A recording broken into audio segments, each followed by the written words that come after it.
patuloy pa rin ang pagtaas ng presyo ng produktong petrolyo kung saan muli na namang ipinatupad ang big-time hike ngayong linggo. Tumaas ng piso't 70 sentimo ang kada litro ng gasolina.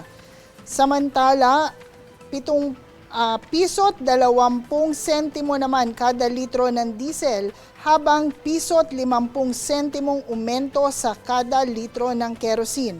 Samantala, nagpatawag ng emergency meeting nitong Lunes ang Department of Energy o DOE sa mga kumpanya ng langis upang talakayin ang kalagayan ng kanilang mga supply at tiyakin na kanilang ipatutupad ang mga hakbang sa nag-aambang taas presyo ng langis sa mga susunod na araw, bunsod ng sigalot sa gitnang silangan.